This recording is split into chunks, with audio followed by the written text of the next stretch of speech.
Greetings and salutations, friends, and welcome back to Truthseekers. We're going to try this again. For those that don't know, I spent the weekend at the cabin, and our guest tonight called me to verify that the interview was still on, and I somehow thought he said tomorrow. And this was, of course, on Saturday. So yesterday, I went online very excited to, conduct our interview, and then realized that I was a day early.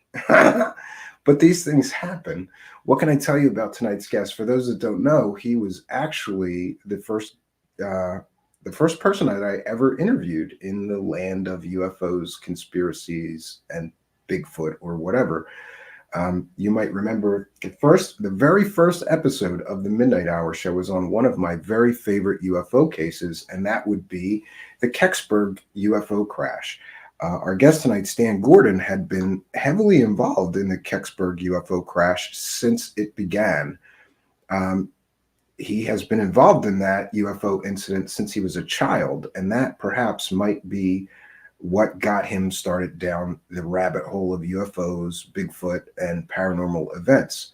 Also, for those unaware, Stan Gordon now has a hotline in Pennsylvania, sort of famous in Pennsylvania, that if you have a paranormal event happen, whether you see UFOs, shadow people, demons, you have a haunted house, have a Bigfoot sighting, a dogman sighting, or some other strange cryptid creature lurking in your area, the person to call is Stan Gordon. And unlike a lot of what I like to call right-click researchers, Stan Gordon actually gets boots on the ground. He goes and he interviews people, he takes reports, he collects evidence. And this, my friends, is sort of a dying art in this world of the internet we're in. I'm often amazed myself at how much information that you can dig up just making phone calls, but nobody seems to do it. And unfortunately, most people's idea of research today just involves Google. But you can't get the full story just on the internet. And I'm a firm believer in doing real research, boots on the ground whenever possible. I'm trying to do more of that myself lately, picking up the phone, making phone calls, doing document requests, talking to the locals that were there when these events transpire and take place. Stan Gordon has been doing this for decades, and I feel like he is just a tremendous resource when it comes to information about the paranormal, especially when it comes to what I think is the two things that he's focused most on most of the time with most of the reports that he is receiving, and that would be Bigfoot and UFO sightings.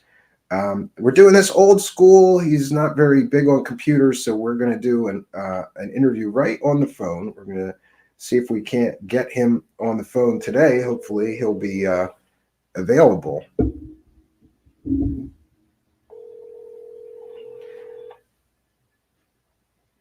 Hello?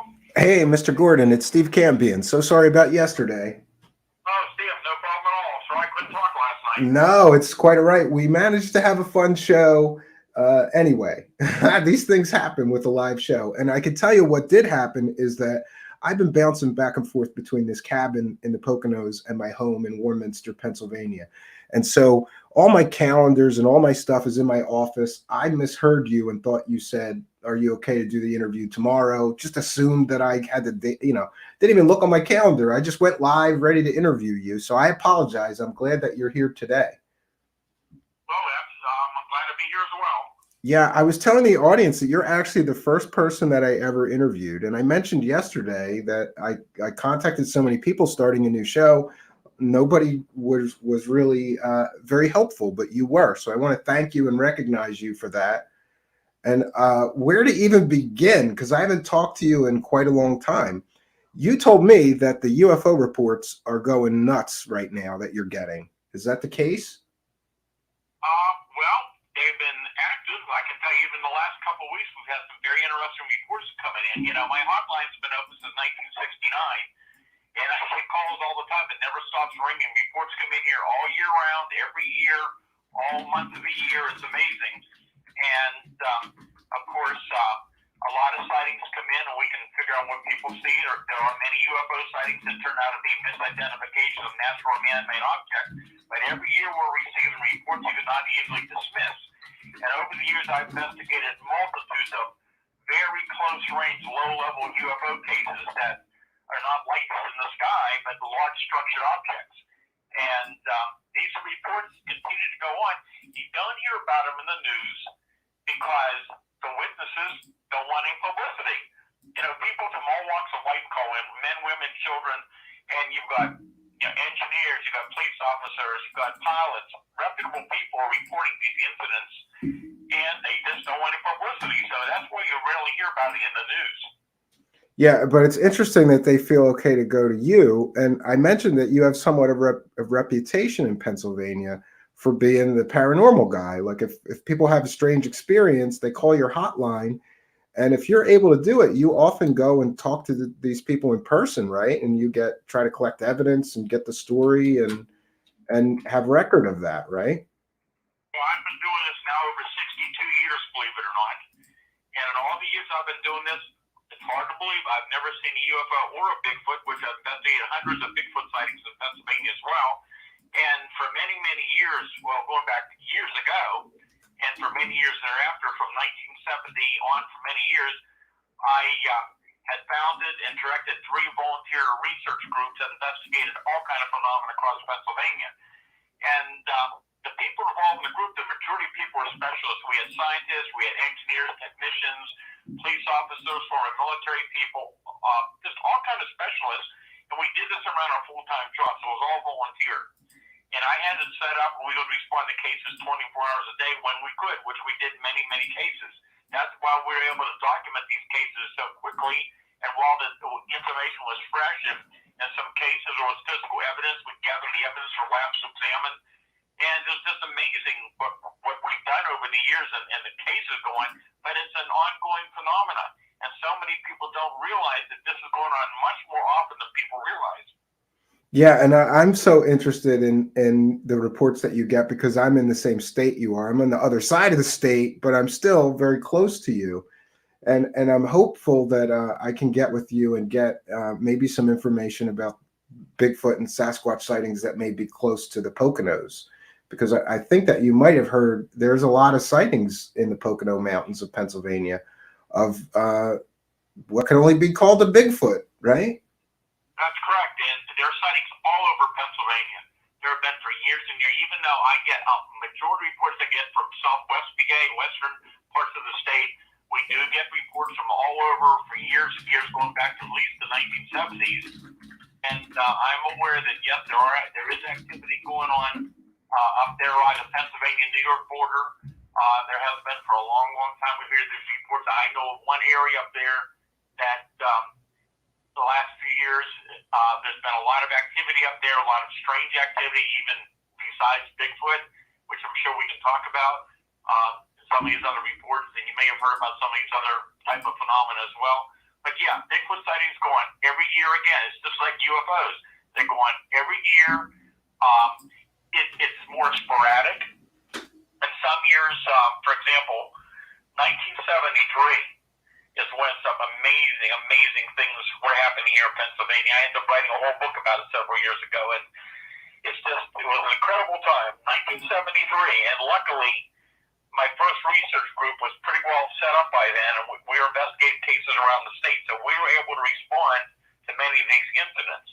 And in fact, surprising to us as people were finding out about our research group, we were receiving many referrals from the news media, from law enforcement across the state. So we're out there day and night around our full-time jobs investigating these reports. And back then, a lot of the law enforcement agencies were investigating some of the cases as well. And a lot of it was being covered in the newspapers across Pennsylvania during that time. So 1973, first we had the biggest UFO wave ever documented with hundreds and hundreds of UFO sightings all across the state from January 1st to the last day of the year. And then in the summer of 1973, we had the biggest outbreak of Bigfoot sightings that went on to early 1974. And many of those Bigfoot sightings were very close range, very detailed reports. It wasn't like a shadow in the dark or somebody seeing something running a half a mile down the road. Many of these were in daylight.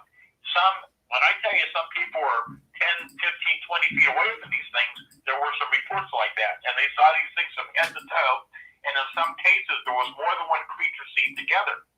And what was fascinating is my teams would get out there sometimes within minutes to hours after the incident occurred. So you saw the emotion of the witnesses. You sometimes found the physical evidence, which was pretty common back in those days. We got a lot of footprints, and we made castings and made tracks. And you also saw in some cases the animal reactions, which I have seen. Yeah, and just so you know, I'm sharing where people can get your book. I have this book. This is one of my favorite books because I live in Pennsylvania, and it's called Silent Invasion: The Pennsylvania UFO Bigfoot Casebook, and this is the one that details the 1973 huge flap, right? That's correct. And again, there is so much in that book. People even today from around the country, around the world, they still contact me about that book. Because, I've started writing about those incidents back in the 70s when this was going on.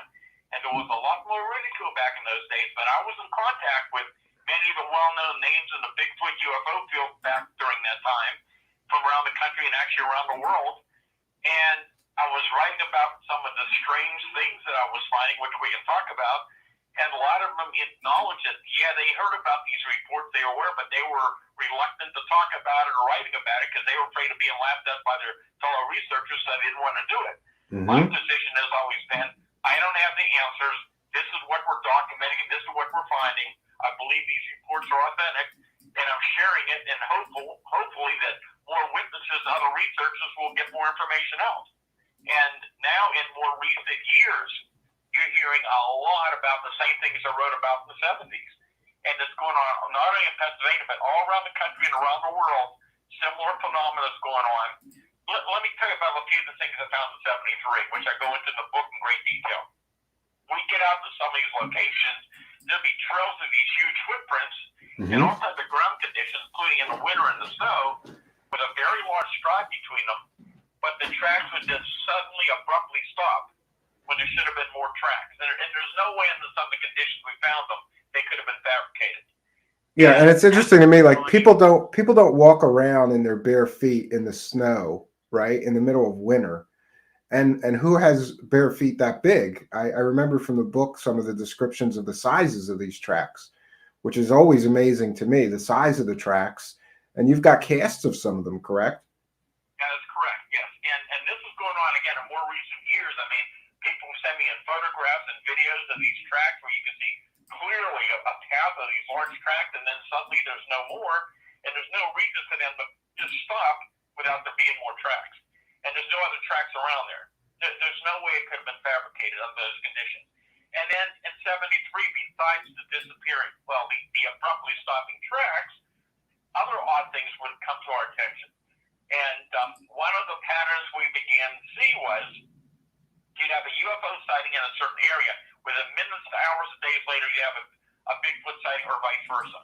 And then we had some of those amazing incidents that I wrote about in the book in great detail, where you had a UFO and a Bigfoot seen together at the same time and place. And that became very, very intriguing. And, if we talk about some of these cases or get into some of it, I am not suggesting, and I keep stressing it, that Bigfoot is a passenger or a pilot in a spacecraft from another planet. Because once again, the UFO phenomena is very, it's very involved, very unusual. Many years ago, looking at hundreds and hundreds and thousands of cases over the years, I began to realize it's very possible there's more than one origin to the unknown category of the UFO phenomenon. So, when I started in this, everybody believed the unknowns were probably interdimensional travelers. And I think it's possible maybe a small number might be, but I think the more I know about the phenomena, and it's very complex and very strange, I found a lot about this, especially even in more recent years, that we appear to be dealing with a phenomenon that has a physical and a non-physical component to it. For lack of a better term, we'll call it interdimensional.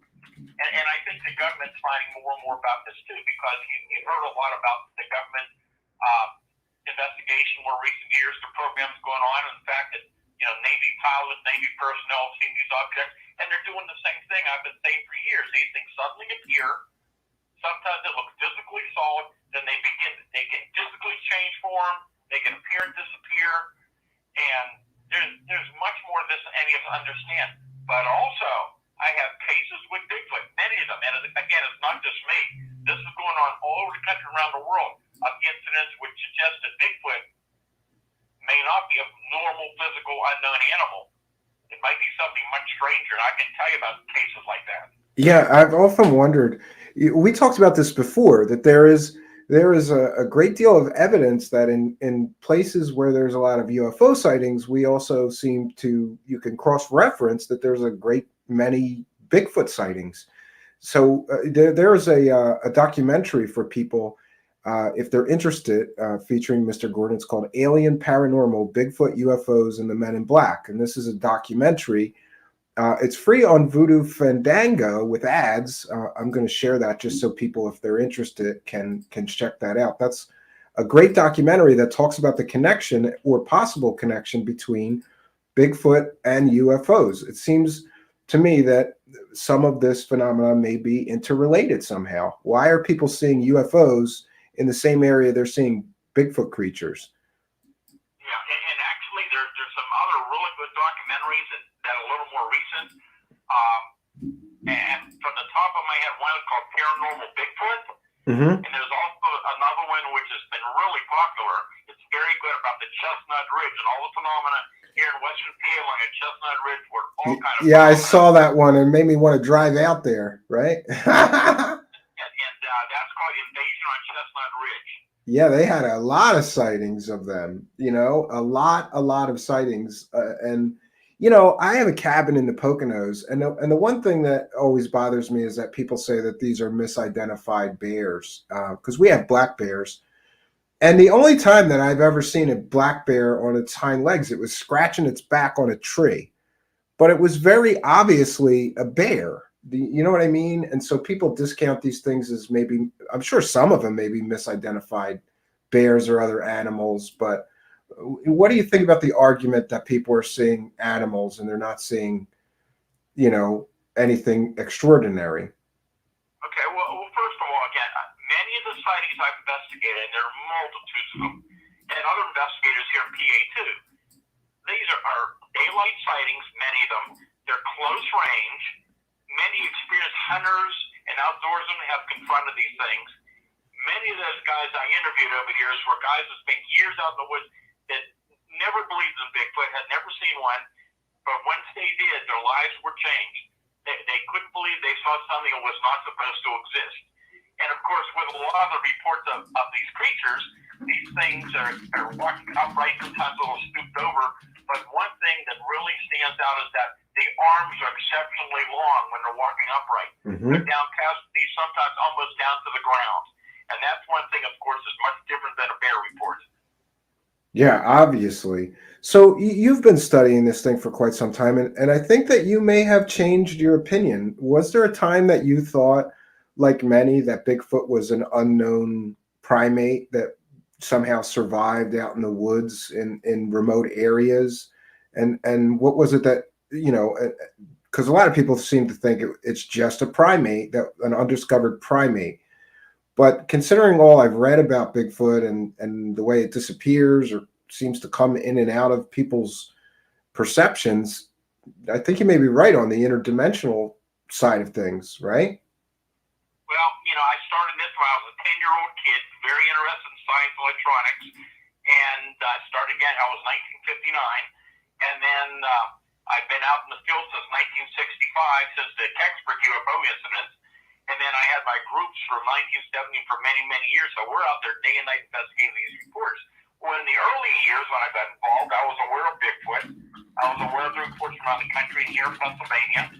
And there's been a long history of Bigfoot sightings in PA, going back to the Native Americans and even the newspaper accounts of what they called the wild man of the woods, the wild man of the forest. They didn't call it Bigfoot back in the early days. And so that's been going on for years and years. And I always felt, when I got involved investigating sightings in the 60s in Pennsylvania, that they were probably some type of unknown primate. Well, that was until early 1970s, 72, and then that massive wave in 73, when these cases we were investigating, that we were not looking for this type of thing. But when you start investigating these reports and you have so many independent people at various locations, sometimes miles apart, even hundreds of miles apart, who don't know each other, and they're telling you the same little details, you get the same patterns over the years, you then start realizing, well, there's something going on here. And, I started telling you about some of the oddities that we found in 73. You have the UFO Bigfoot pattern, you have the tracks that suddenly abruptly stop, and then people were telling us strange reports that even in daylight they'd see a Bigfoot standing at a certain location, and within seconds it would physically disappear and reappear a short distance away, for example. Or they would see these things running off and they would suddenly just vanish. Or sometimes the whole body was not clear, it was kind of misty or foggy or something. They could only see sections of a body, not the whole complete solid body. I mean, these are such strange reports, but they're not one or two reports. You're hearing more about these cases now. And if it was one case that happened up in Fayette County, you'll probably hear me mention more than once tonight. It's an area that summits along that Chestnut Ridge area that goes through Westmoreland, Indiana County here in southwest PA, extends down to several miles outside of Morgantown, West Virginia. It is one of the most active areas historically, year after year, including this year, for UFO sightings, Bigfoot, mystery booms, other cryptids, all kind of phenomena goes on along the ridge. In fact, right through the last couple weeks. And it's just amazing what's going on out there. And I found a lot of patterns that involve not only Bigfoot and UFOs, but I've found more connection now with other cryptids as well. It is a very complex phenomenon. But let me tell you about this case that happened. Yeah, sure. I'd love to hear it. 1974. And again, as you mentioned, I saw on Facebook, I go into great detail about this case. And it was February 6th. I remember it very well. Some of your listeners who were around at that time will remember that time period. We had a large national trucker strike. There was some violence on the highways. There was gas rationing, so you'll people remember that. There was gas rationing at the time. And because of the problems on the roads at the time, the National Guard and the state police were patrolling together in Pennsylvania. So you had some National Guardsmen and state police respond to this incident. I couldn't get gas in my hometown till the next morning, so I couldn't get up to the scene till the next morning. But the story was that this woman was in her little cabin home way deep in the mountains. She lived there for years and years. She knew animals very well. She was a very good shot. And it was a normal evening. She's sitting there watching TV when she hears this little noise on her front porch. She had some empty soda cans, pop cans out there, and someone was knocking the pop cans around. And her first thought was that a couple weeks before, she had a pack of wild dogs coming through and figured the dogs probably came back. So she thought, you know what, I'll just go over and I'll get my shotgun, I'll shoot over the head, and I'll scare those dogs away. So that's what her intention is to do. She gets up, she walks over to the front door, she grabs her shotgun, her 16-gauge double-barrel shotgun, loads one chamber, opens the front door, switches on the light, and steps out. And there's no dogs there, but right there about 6 feet away is this huge, hairy Bigfoot creature, about 7 foot tall, that put its arm straight up over its head the moment the light went on. And how does she respond? She fires right into it with her shotgun. She shoots it. She said there's this bright flash of light, like the flash on a camera, and the creature physically is gone and disappears. Wow, and that's interesting. Her in-laws heard the gunshot 100 feet away, and they called her on the phone to see what was going on. She explained to them. So her son-in-law, he grabs his pistol. He starts making his way down that dark road to her cabin home. And as he gets closer, he indicated he was surrounded by 4 or 5 hairy people with eyes like coals of fire. He started shooting at them and went into the cabin. And it wasn't long after this large object that described like a Christmas ornament with flashing lights on it hovering over the woods at the same time. And that's when they called the state police. And like I said, I couldn't get up to the scene till the next morning, but I did interview the primary investigator, and he said by the time they found the location, whatever happened there was over and gone, but he said something very odd happened there. That was based on the animal reaction. Because when they got up to the scene, these people had a number of farm animals, including several dogs. Dogs wouldn't bark. They didn't make a sound. And And I remember the trooper telling me, he said, there was one big dog, I think it may have been Eskimo Spitz, was in a cage. And the dog wasn't moving, and the guy opened the cage up, and the dog wouldn't move. He tried to pull the dog out, there was no response. That dog should have ripped his arm off. And the next morning when I'm up there, everything's back to normal, all the dogs are barking loudly. That was something that's very typical of other cases as well. That was the case that convinced me, and there were other similar type of incidents went on that indicated we're dealing with something that's both physical and non-physical, which is probably why there's never been any bodies, or whatever these things might be. It's also interesting to me that it appears to be a worldwide phenomenon. I mean, we have the Yeren, we have the skunk ape, we have the Yeti, Sasquatch, Bigfoot, we have the orang pendek. It appears that in all areas of the world, there are reports of large bipedal hairy men in remote areas. Do you think it's all related? Well, I think that the interesting thing is you have similar reports, and here in Pennsylvania again, we have your so-called typical Bigfoot report. They're generally 6 to 9 feet tall, but we have some other really good documented cases where some creatures may have been as tall as 12 foot, believe it or not. So where is a 12-foot tall or even 6 to 9 foot tall creature high, and how much food do they need to sustain themselves? That doesn't even make any sense when you look at what we're dealing with. And then we have smaller ones. They're about 4 to 5 feet tall.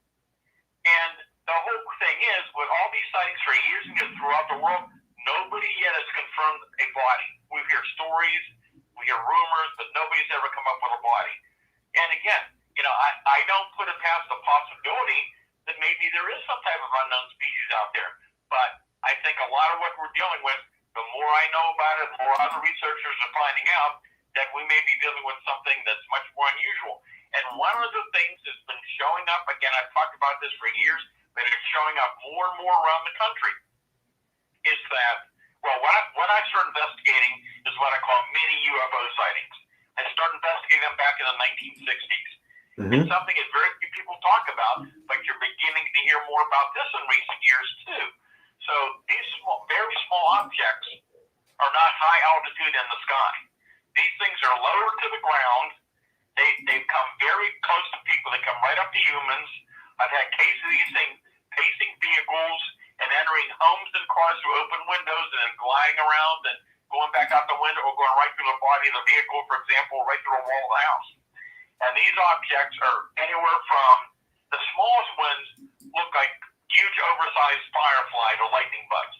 They're about an inch or two in diameter. Yeah, these orbs. You told me about all the reports. They seem to be increasing, these tiny orbs, and they come very close to people. So, it's not an alien spacecraft if it's only a few inches in diameter. So what do you feel like it is? Okay, well, the majority of the reports are not the real tiny ones. The majority of them are about 1 to 2 feet in diameter or a little bigger. They're generally spherical, but there's some other type of configuration been reported. They're sometimes solid and metallic. In some cases, it's just bright light sources of various colors. And so it's really interesting. But what's been going on in recent years is that throughout Pennsylvania and up in your area, we've had reports like this. And other areas of Pennsylvania and around the country, more and more Bigfoot researchers are now talking about this. And you can go online and find multitudes of reports now. The areas where you have a long history of Bigfoot sightings, many Bigfoot researchers are seeing these small spheres of light down in the trees, low in the trees, sometimes approach them pretty closely. And so that's another thing that's going on now. You're getting these reports of these small spheres of light in areas where there's a lot of Bigfoot reports going on. And do you have any sense from all the reports and people that you've talked to about what they are, what they want, or what their purpose is? Well, I wish we did, but there's so many unanswered questions that we just don't have the answers for. And these cases with these small spheres are really interesting. I'll give you a few examples. Again, there have been many reports, even on busy highways. Let me give you one. This is kind of interesting. This was from Fayette County, Fayette City. This was October 2017. So this is early morning hours. This man got up early to warm up his wife's car. So the whole area is well illuminated. The driveway was very well illuminated for the most part where this happened. So this guy's walking down the steps. He's only about 10 to 12 feet away, and he notices something by the right bumper of her vehicle. The lights were all on, the area in the car was well illuminated. He saw an object that was about 2 feet tall and shaped something like a haystack. And he said the object was translucent and shiny and milky white color. There were vertical ribs that seemed to be superstructure, like through the structure. The object was solid and glided about 1 to 2 inches above the ground and was motionless when he saw it. But he got, within seconds, it must have sensed that he was there, and he got to about 6 feet away from it, and it suddenly zoomed extremely fast across the driveway to the left side of the car, then made a right angle turn into the darker part of the garage towards the driver's side, and went into the dark, and he never saw it again. So that's kind of interesting, whatever that thing might be. And now here's another report from outside of Pittsburgh. And again, here's another thing that's fascinating about the Bigfoot reports. You know, people are always saying, well, they only see them in forested areas, wooded areas, rural areas. We're getting more and more reports in recent years of them being seen in more populated areas in your cities. I mean, that's intriguing in itself. But here's the case. This is May of 2019. So it's early morning hours, and this fella happens to be up in the kitchen, I believe was, happens to look out the window, and there's a lot of illumination in his backyard, but there's a lot of wood steps behind his house as well.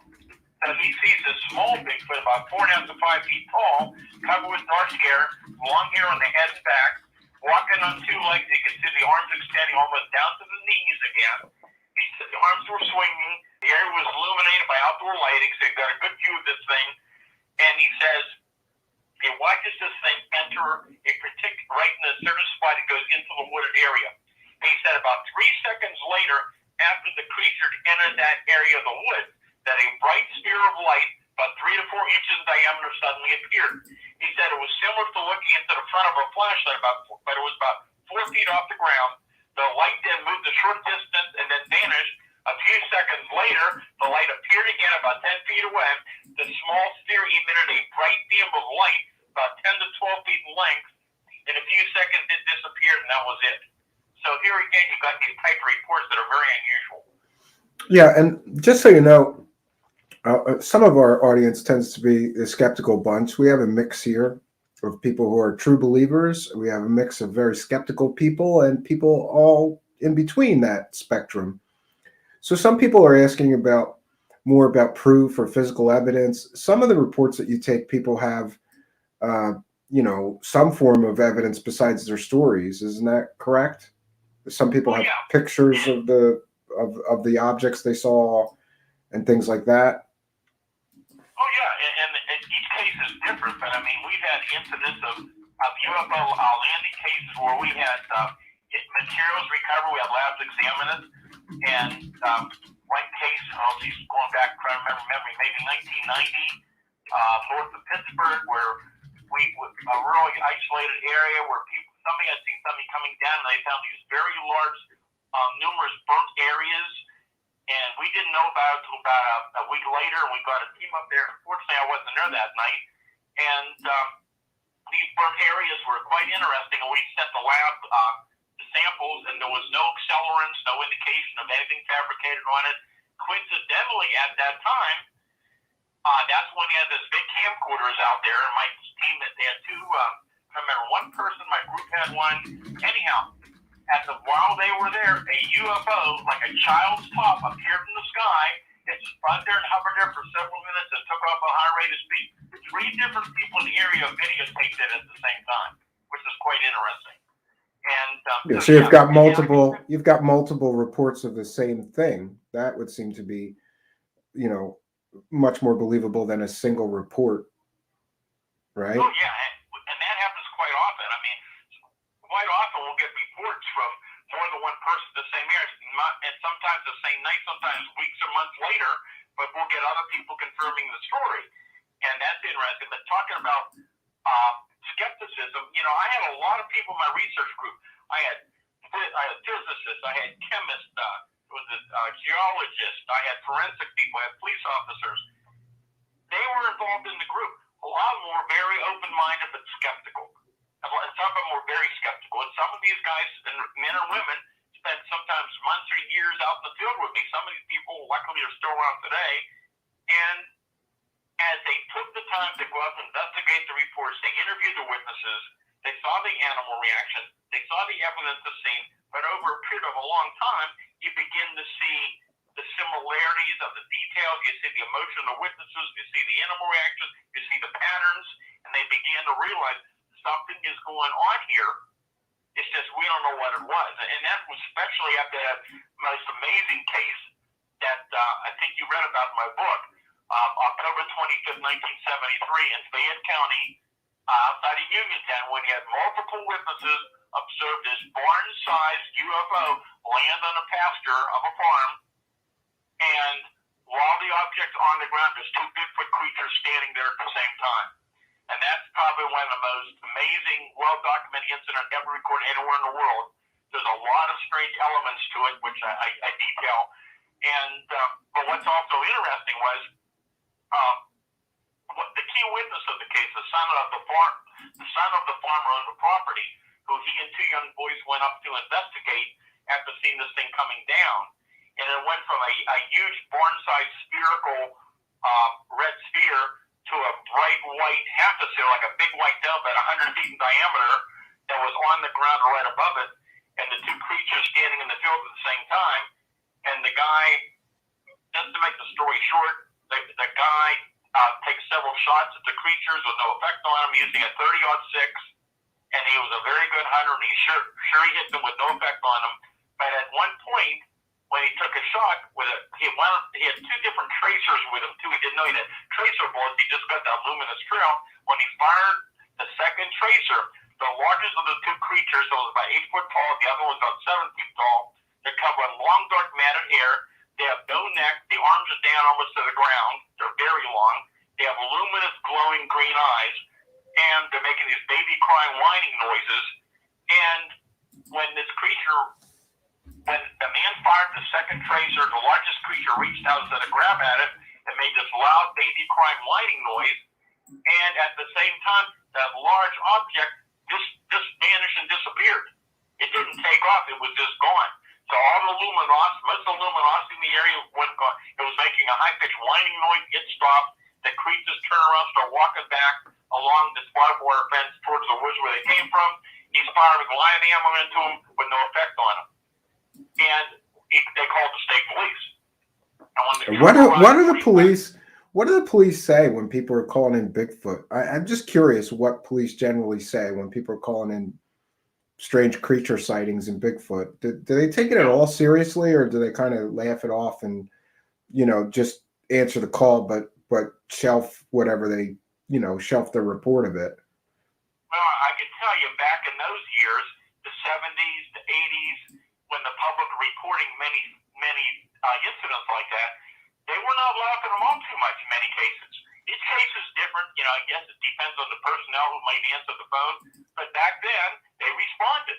And in this particular case, I remember the trooper told the witness when he got to the scene, when the trooper arrived 45 minutes later to investigate, the witness said, "Look, just forget about it. You're going to think I'm crazy." And the trooper said something along the line that, "I have to investigate. We had a report of two similar creatures on the mountain the night before. I have to investigate the reports." But when the trooper and the witness went up into the pasture to look around, the trooper told me the area where the object was on the ground was self-luminescent and glowing, about 100 feet or more in diameter. He said the farm animals would not go near it. He told me that if I had a newspaper, I believe I could have read the newspaper from the light coming off the glow. So that was very interesting. Yeah, definitely very interesting. There seems to be a newer sort of belief. Like I said, it used to be that people believed, or the consensus, I guess, of researchers was that it was a unknown primate.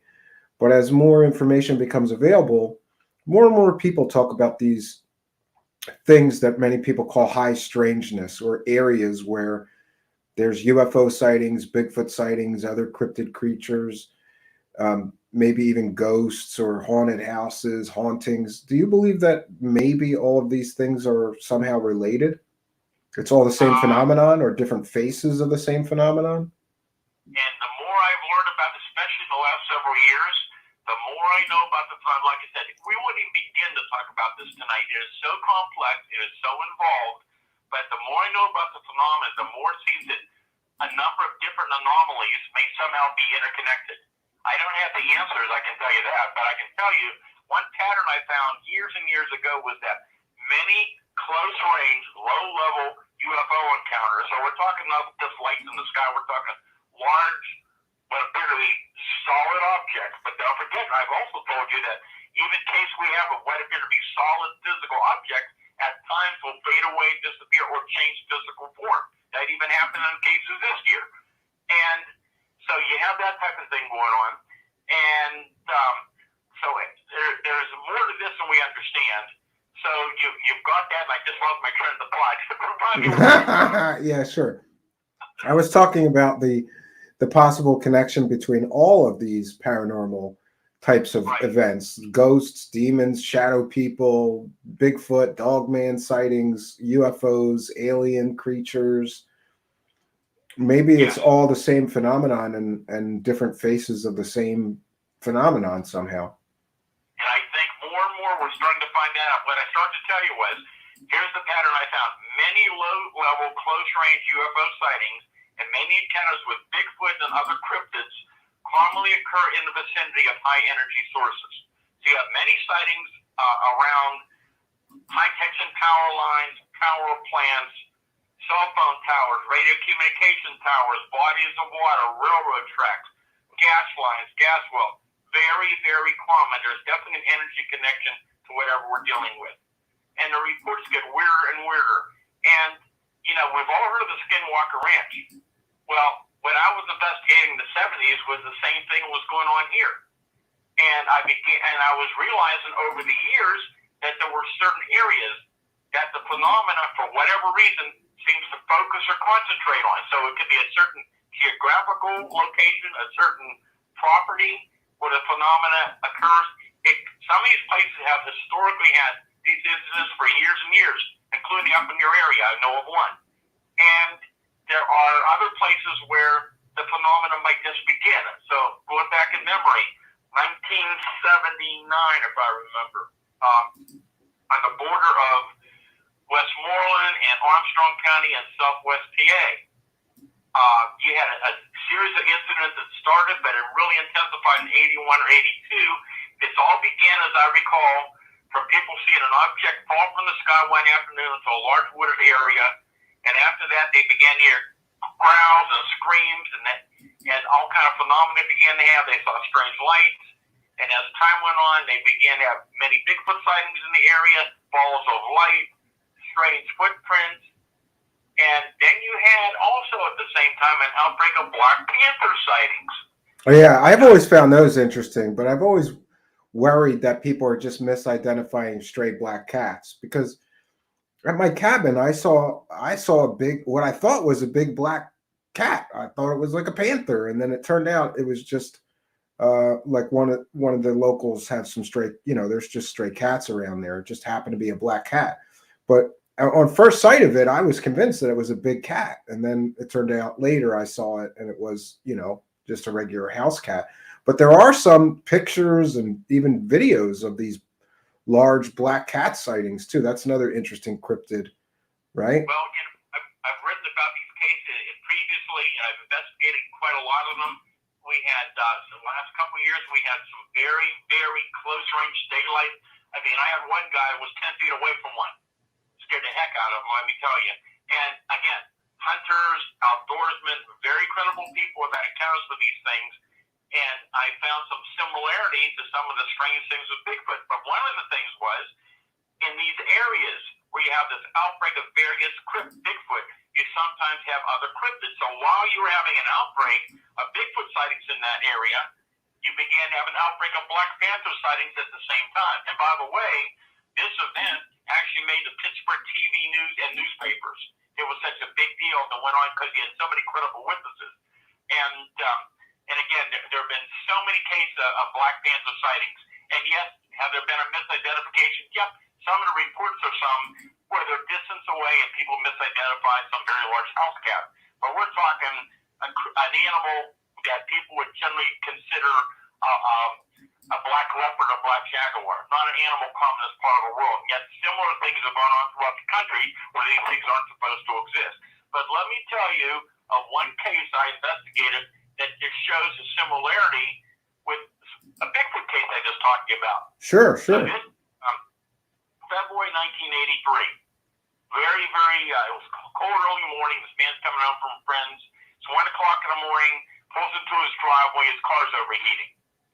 So he goes into the garage and grabs a can of antifreeze, opens the hood, and he begins to pour antifreeze in the vehicle, and he hears this growl. So he turns around, and there's this large black tomcat about 20 feet away growling at him.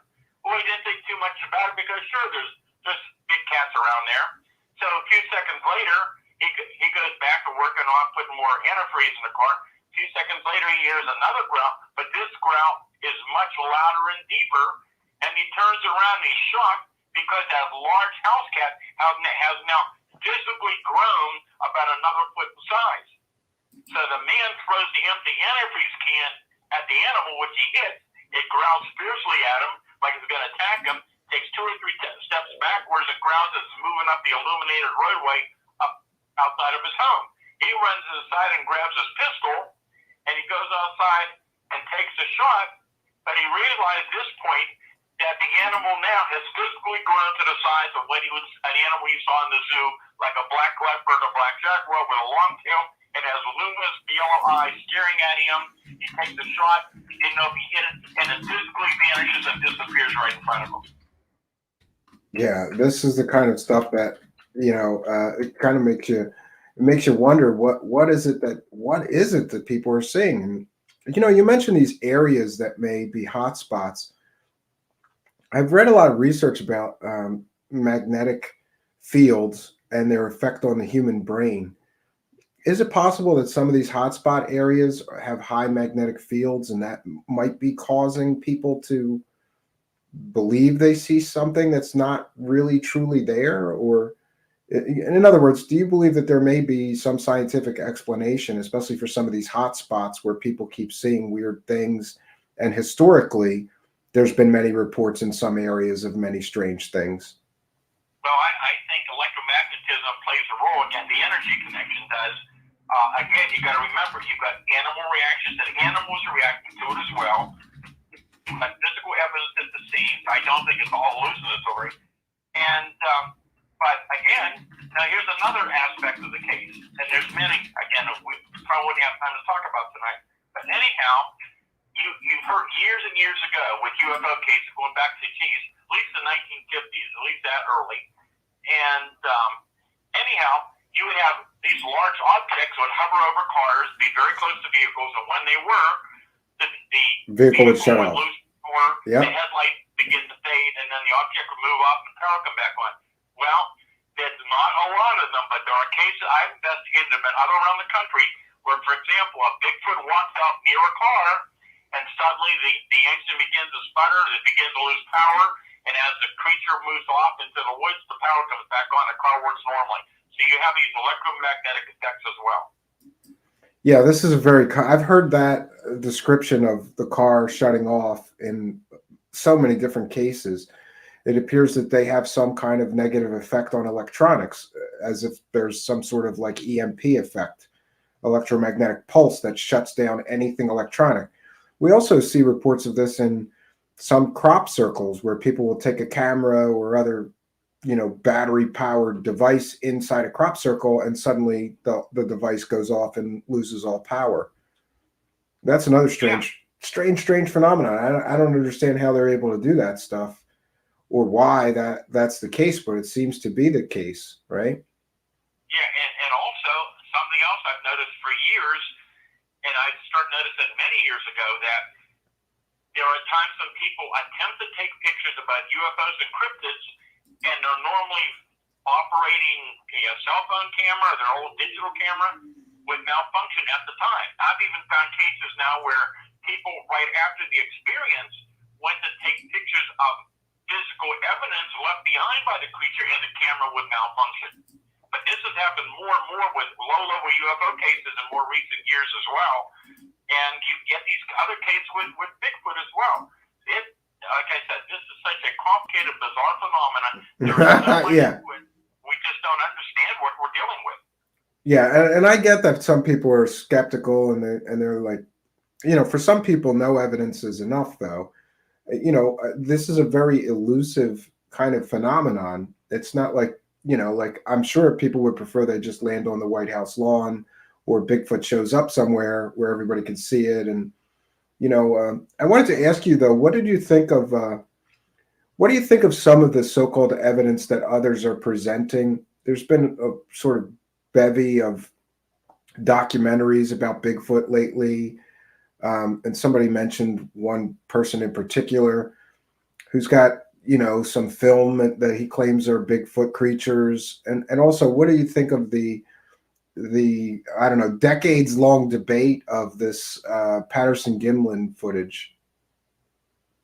Well, again, there's, I deal mainly in PA, and I don't like to comment on other cases without being directly involved, because one thing I found over the years is that even cases I've investigated and written about on the internet, I see over the years that people rewrite those stories as accounts, and the information changes. So it's hard for me to comment, on what other people were saying without knowing the full details, not being involved. I've always felt that the Patterson film, of all the films I've seen a lot of alleged pictures taken by people here in Pennsylvania that the public has never seen, and they're interesting, but a lot of it I think we can explain. But I've always felt, of all the ones that I have seen, if one is real, it's probably the Patterson film. It's always been one that I thought was very interesting. Yeah, I have a problem with thinking that it's a guy in a suit, but then again, I've seen evidence that may seem to indicate that. One of my researcher friends thinks that he found what may be, like a zipper that's evident from blow-ups. But we're in an age now where people are taking the original film and they're enhancing it, and you don't know what.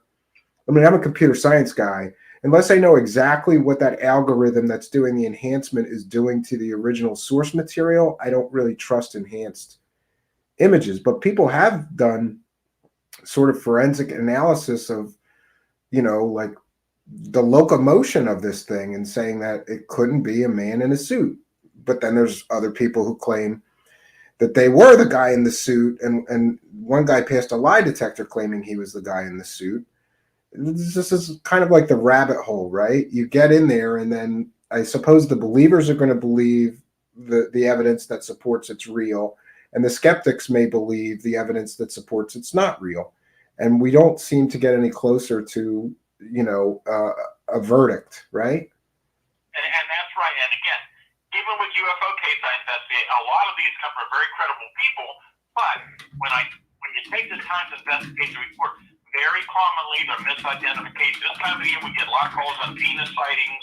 You had a lot of Starlink satellite reports the last few years that, people were really concerned over, but that's what they were. So a lot of these things look strange, but when you take the time to investigate, you can explain them. But every year we're getting incidents coming in you could not easily explain away. Yeah, I absolutely agree with you. And I don't know. There's some of the so-called evidence, though, is clearly hoax. What do you think of the number of hoax? I don't know if you did, but I followed this one person who was involved in two separate hoaxes. The first was that they put, a suit, a Bigfoot suit in a freezer, and they even got on CNN claiming that they had a body of Bigfoot. Later, the same person created a Bigfoot and put it in a case and was like traveling around charging people money to see it. He claimed that he shot this Bigfoot and then they stuffed it. I mean, it is a little bit of a circus, right? With all these people hoaxing things, and it seems to be like a form of entertainment for some people. So people rush in to fill the void of the lack of evidence with fake stuff, right? Well, it does happen over the years, and that's unfortunate, but I can tell you of the multitudes of cases I've worked on, you got very few hoax cases. And some of those were during that 73 outbreak after it was making the news.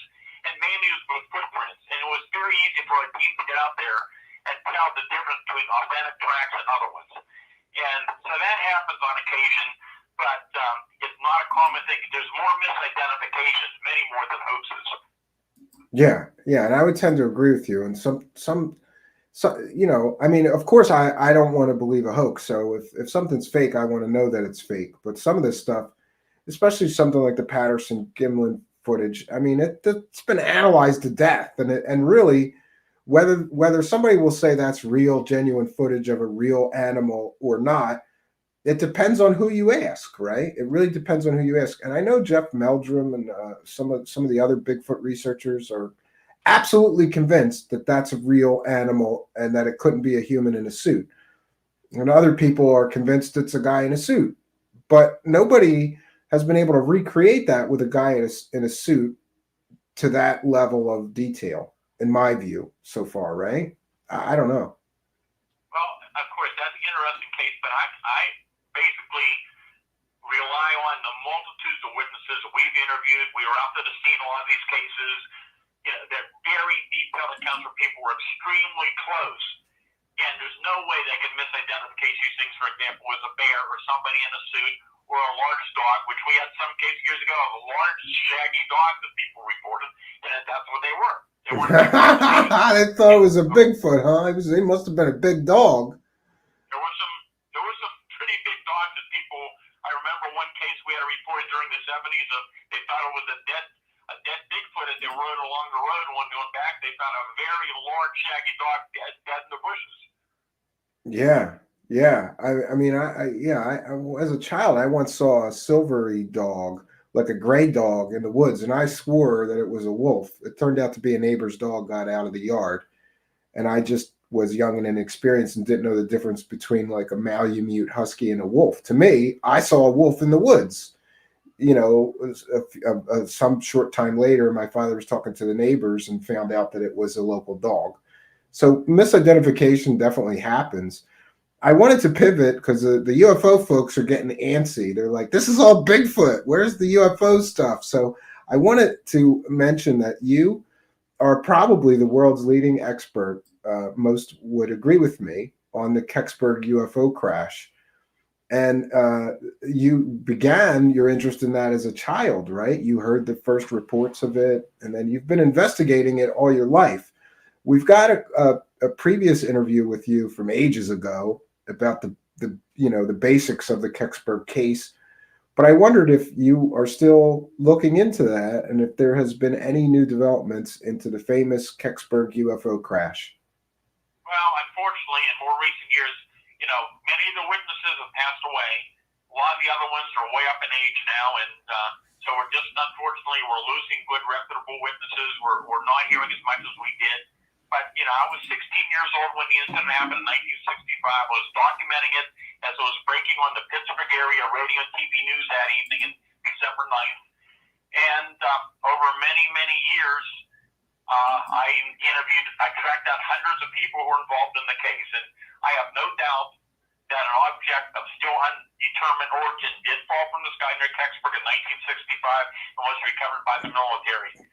And we do hope that maybe someday we'll really know the truth.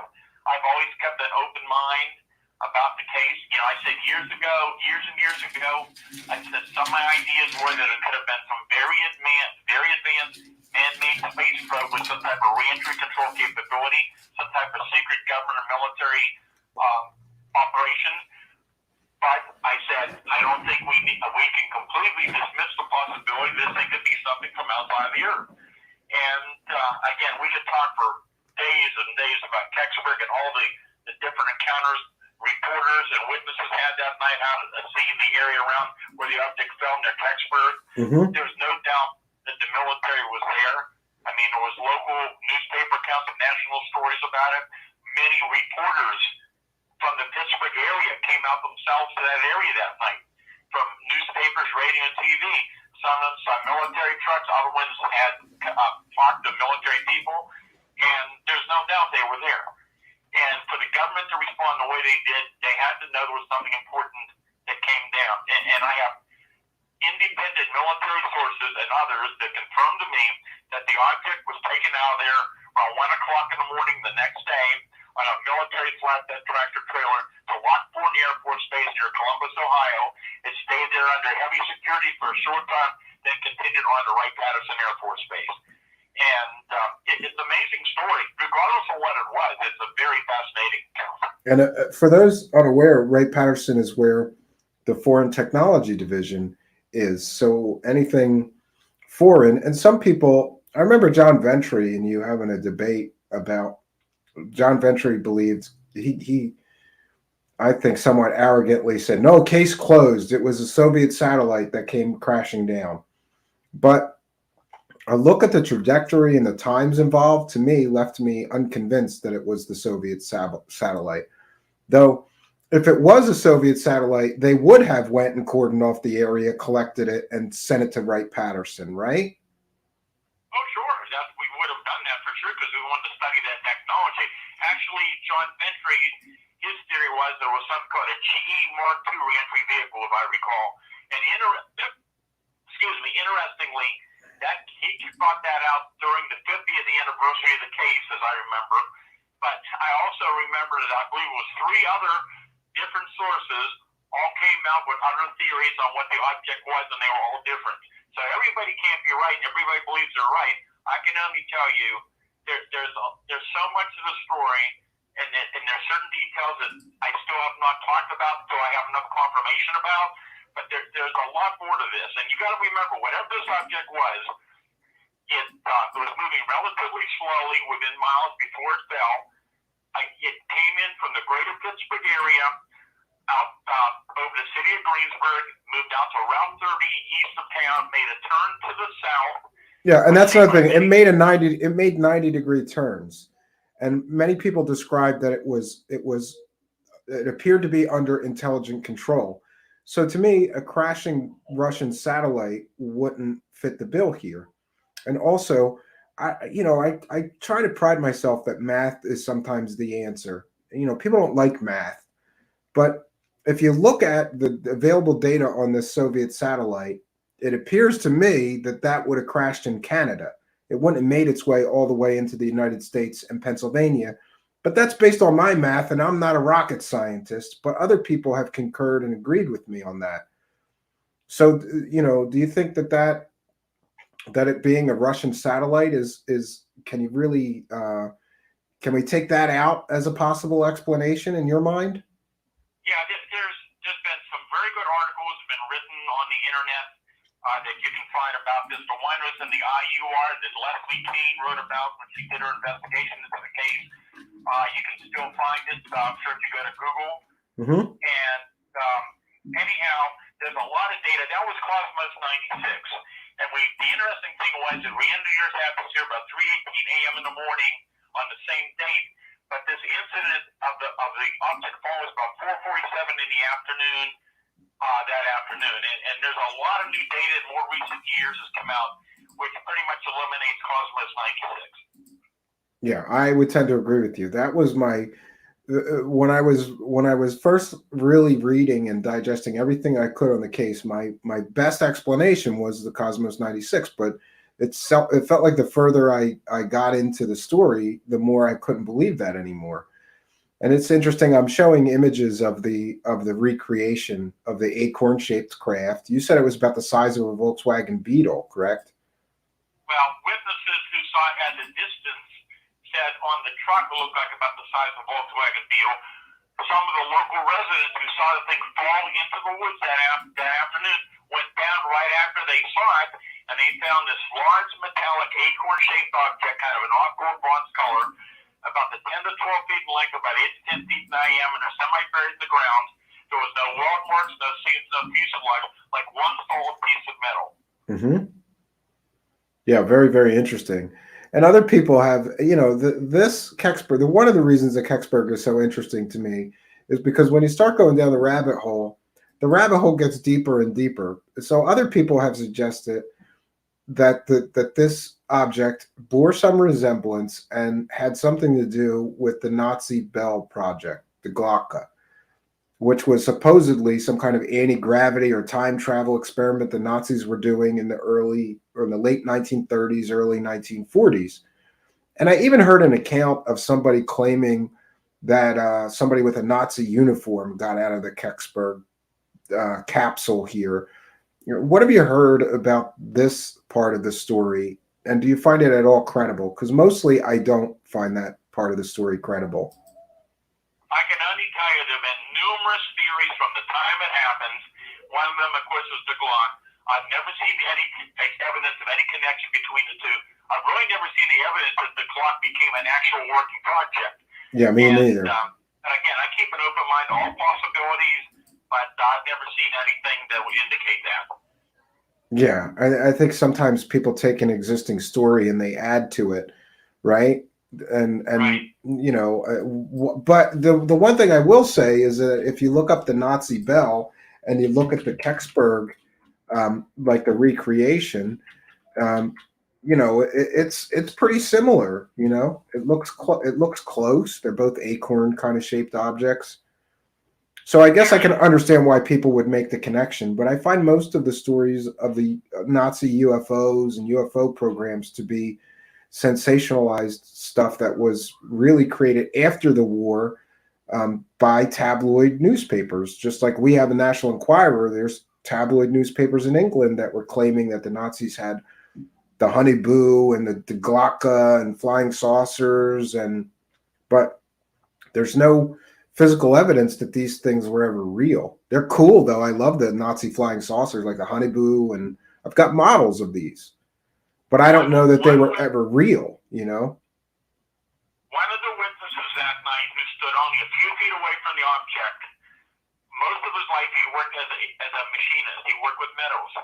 He said this thing looked like somebody took a liquid metal and put it into an acorn-shaped mold. It was one solid piece, no separation. Yeah, so it had no rivets. It had no fasteners that he could see. Right. Yeah, that's very interesting. There's unusual markings on the back of the raised apart back of the acorn, not like you see depicted on Leslie some of the pictures of the Glock, of these raised up markings that he said look more like symbols than any type of writing. And luckily, because of his background, he was somewhat familiar with Cyrillic. He knew that, but that was not what it was. So that's interesting. And most people theorize that the writing on this Kecksburg crashed object, whatever it was some kind of alien symbols or alien language. Well, again, only if you saw it that close. They only remember from memory, and unfortunately, one of the main witness passed away several months ago, and he could only remember years later from memory. And but he said from what he remembered, and over years he went to libraries looking up ancient writing. He said the closest thing he could recall was ancient Egyptian hieroglyphics. Yeah, that's very interesting. Very, very interesting. And the last time I talked to you, you seem to be talking to some sort of new witness that claimed that there was something to do with ceramic bricks or something like that, right? That he took to the base or the nearby military base. Can you tell us a little bit about that and that witness's testimony about his involvement with this case? That was many years ago. That went back to 1990 when we did the season premiere for Unsolved Mysteries on this case. That was the first big national exposure on this incident. It was done quite well.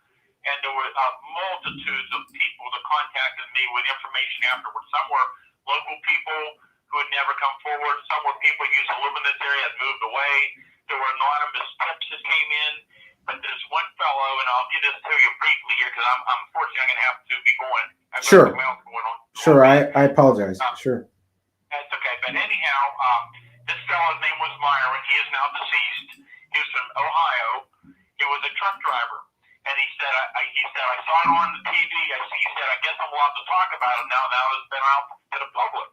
And he went on to tell me that he worked for this large supply house in Ohio, and that a military officer had come to that office, I think he said 2 or 3 days after the Kecksburg incident, and ordered this large supply of a special type of glazed engineering brick to be taken to Wright-Patterson Air Force Base.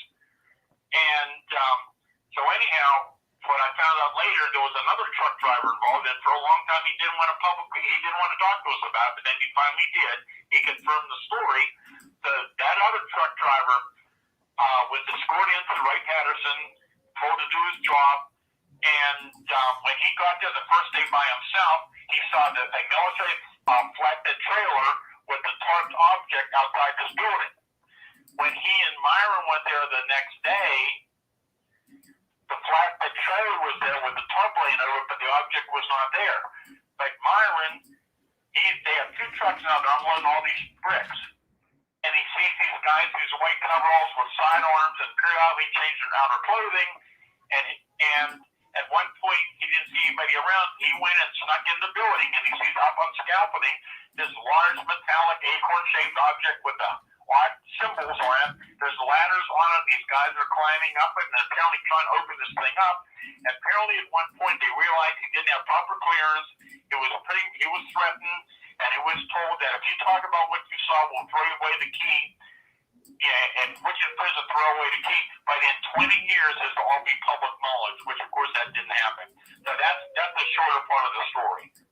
Yeah, pretty interesting. Pretty interesting part of the story, though. It's a shame that guy passed away. I'd really love to talk to him and get more detail about his possible sighting of it. So, but it's still amazing mystery to this day. It's one of my favorite stories, mostly because it happened in Pennsylvania, and I drove to that town, and it's just kind of a strange, sleepy farm town, right? Yeah, it's a very, very small community. And that's still the way it is today. And but there was a lot of credible people who were involved that night, not just from Kecksburg, but people came in from all over this part of Pennsylvania after hearing all the news about a UFO landing in Kecksburg. So people came in, and a lot of them had experiences. And so many of these people are now gone. What I did years ago, you may have seen it. I produced a documentary on it called Kecksburg The Untold Story, which is still out there on DVD. And the reason I did it was to preserve these people's testimonies for history, and I'm glad I did, because now many of those people are now gone, and they were able to give a great detailed account of what they experienced that day in 1965. And there's no doubt, again, something fell, the military recovered it, or what it was.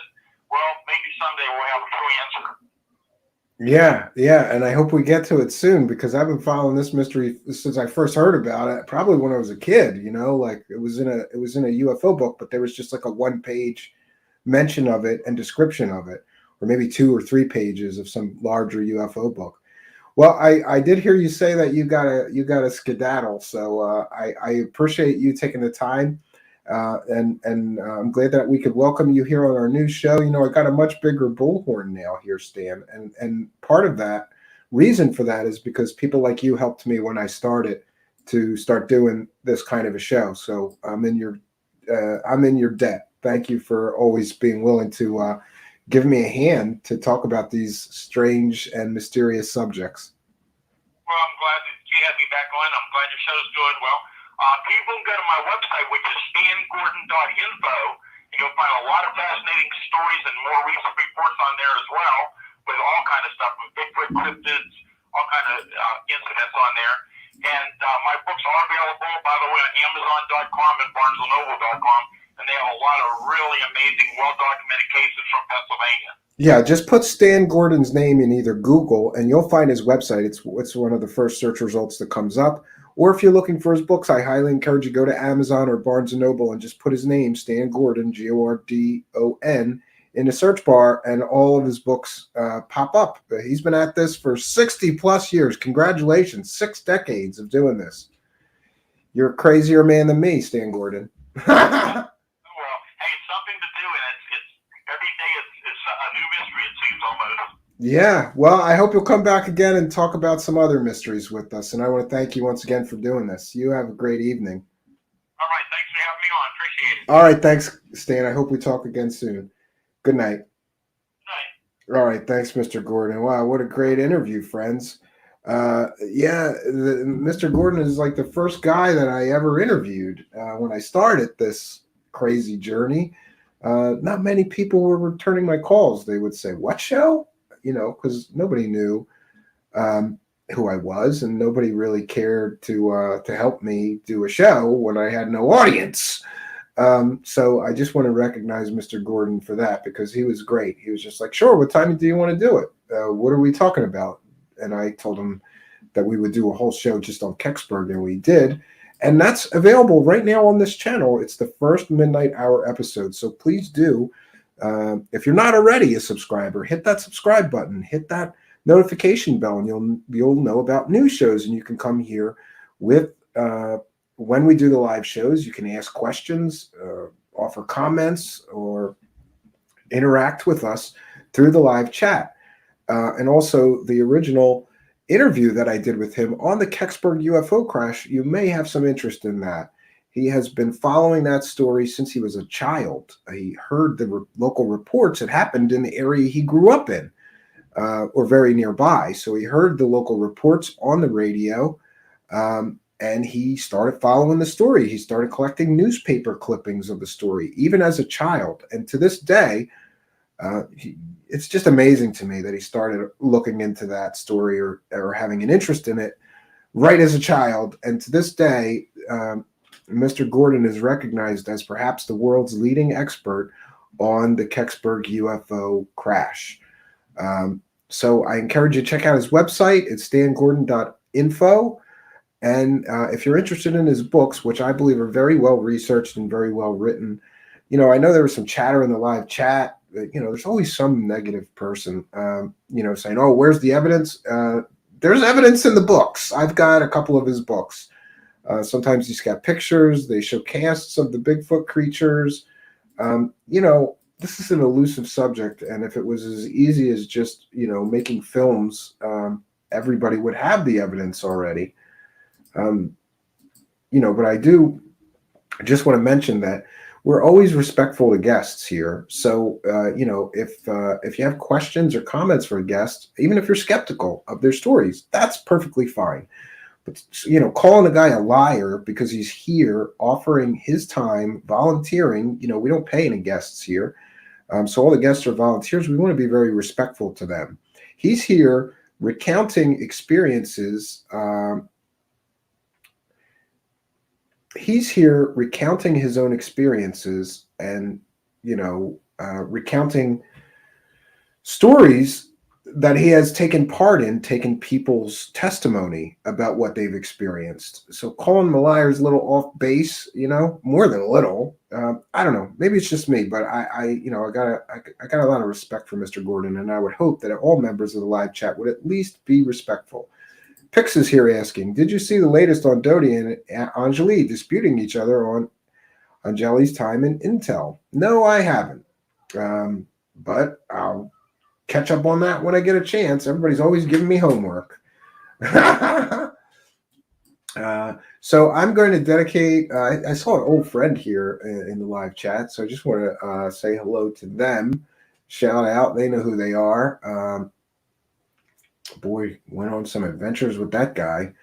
And it's funny how sometimes old friends find me here through the show, and they show up in the audience going, I didn't know you were doing a show like this. This is cool. And so, yeah, thanks to all those old friends who somehow find me through the wonders of the interwebs and,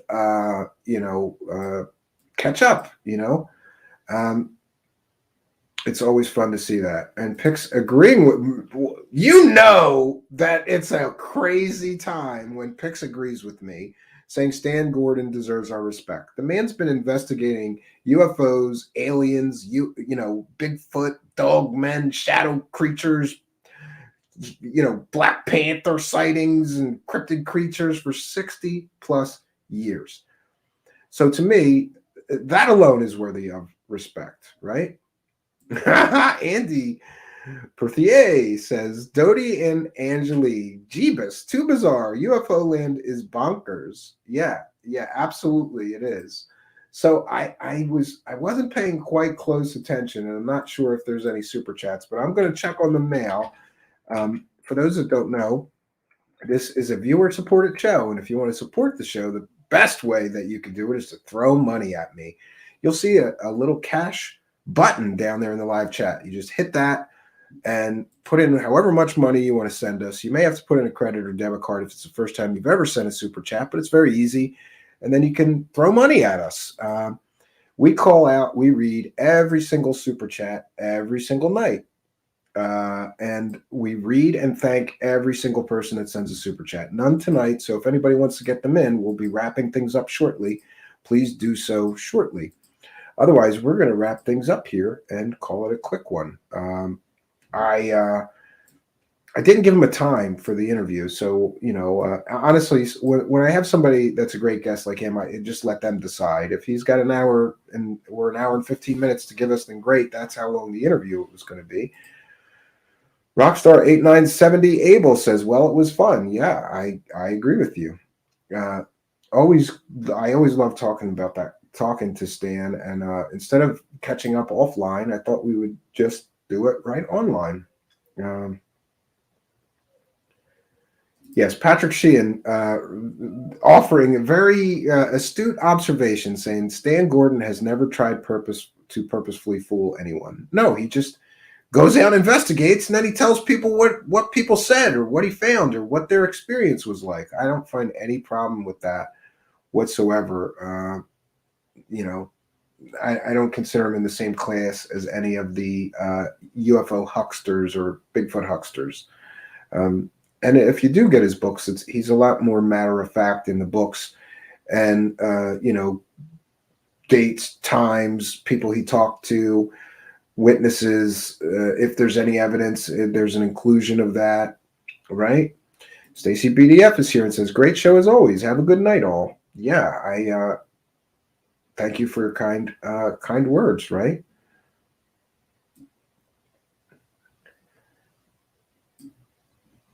Martin Wright says, old friends are fun. They know how mad you are. Yeah, and they know the history of some of the crazy other stuff you did before what you're doing now, right? So they're good. The old friends are the best friends, right? And unfortunately, nobody tells you that the further you get in life, the less old friends that you're going to have. I mean, things happen. First of all, people die. Second of all,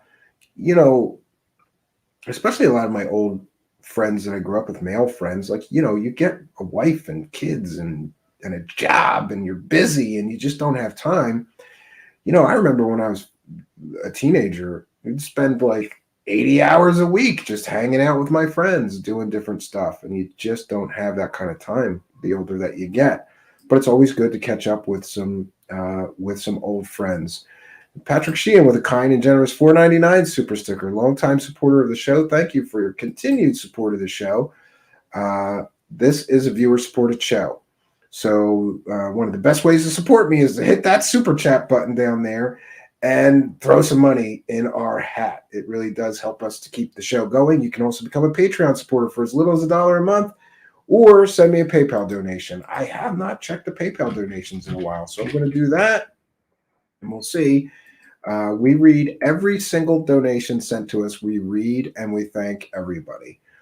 So I'm looking at the PayPal donations, and no new PayPal donations since November 10th, but that's quite all right. I want to thank everybody who has been kind and generous enough to send a PayPal donation in the past. I really do appreciate it. And Sally Van de Voord says, thanks for your hard work. Well, thank you, Sally, and I appreciate your kindness, your generosity, and your support. It really does help us. I can't tell you how happy it makes me that there's people all over the world that throw a few bucks in the hat. And for those that don't know, there's something in performing circles called busking. And what busking is, you may have seen it, is being a street performer. You stand on a corner, you put a hat in front of you, and you do your thing. And people walking by, if they like what you're doing, can throw a couple of bucks in your hat. Or I've seen guitar players, they put the guitar case, they open that up in front of them, and they play guitar. And if people like what they're doing, they will throw a couple bucks in the hat. I remember my first experience with busking was that I got a little Casio keyboard. It was like this big. It was tiny. It was like the cheapest one that my dad could get because he was cheap. And I learned how to play that pretty well for a little cheap keyboard. It was the first keyboard I had. We didn't have a piano in our house or anything like that, or I didn't have access to a piano. So all I had was this little, 12-inch long, or maybe a little longer, I don't know, Casio keyboard. And I asked my dad after I learned to play it pretty good. I said, there's not enough keys on here to play some of the songs that I'm trying to learn because it's so small. I need a full-size keyboard, a full size with, 88 keys. And my dad's like, 88 keys? You don't need that. And I'm like, yes, I do. Anyway, we disagreed. So my dad said, well, if you could figure out how to earn half the money, we'll buy it. So I went to the Philadelphia riverfront, and I'll never forget this. I was so nervous, and I got extra batteries. And I don't know, I must have been pre-high school. And I just sat there at the riverfront, which was a tourist area. There's lots of people there, and I put a hat out. And before you knew it, I had earned not only half the money to buy a full-size keyboard, I earned all the money to buy a full-size keyboard. Put a little sign out that said, I want to earn a better keyboard. I need a bigger keyboard to play better songs. And people would come by and talk to me, and I would take breaks, but I would go down there and I would just sit there and play piano songs, the only songs that I could play, like Chop Suey and a bunch of other crappy songs, Green Sleeves, even a polka song that my dad taught me.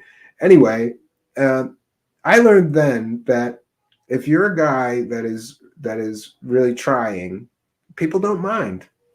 People don't mind helping you. People don't mind throwing a couple of bucks in your hat when you're trying to do something creative and following a dream. And I'm happy to say that I bought a better keyboard, and that started me on a whole path of becoming a musician. That little tiny one was terrible, but I got a bigger, a decent one. It was still pretty cheap, and years later would buy a better one and a better one and a better one, and that would lead to a lifelong fascination with very expensive keyboards and synthesizers that is with me to today. But luckily, thanks to software plugins, I don't have to spend that kind of money, right? Martin Wright mentioned, can't donate every week, but will when I can. Stephen, you're the best. No, listen, don't ever feel like, I don't want anybody to ever feel obligated, because there is another way that you can help the show, and I see people doing it. And here's the other best way that you can help the show. You can like, comment, subscribe, and share to these videos. The algorithm loves when you comment. The algorithm loves when you like it, or even when you dislike it. All engagement the algorithm loves. And when the algorithm loves us, it raises us in the search engines. It suggests our videos to more viewers. So failing a couple of bucks to throw in our hat, that's no problem. Another way you can help us is to copy these videos, email them to your friends, post them on your Facebook, your Instagram, your Twitter, wherever you can post them, anywhere on social media. That really does help. It helps more people discover us. It helps more people find us. It helps us to gain a bigger, better audience. And that's certainly just as much help as throwing us a couple of bucks. Money isn't everything. And I realize, brother, can you spare a dollar? It's rough out there. So if you can't spare a dollar, that's the other best way you can help us. Also, I just want to remind anybody listening in audio podcast land, you're missing half the fun. We record all the shows live here on Facebook, Twitch, and YouTube. So go on over to YouTube, put Truthseekers, one word, in the search bar, and look for me, the strange guy with the sunglasses. I'm Stephen Cambion, your host. And if you're not already, smash the subscribe button, hit that notification bell, and please come here when we do the live chats and record the shows live. A big part of our show here is the live interaction. It's Truthseekers, plural. I cannot do the show alone. I need you guys to come with me and ask some of these guests these great questions that people offer, or add your comments. Let us know.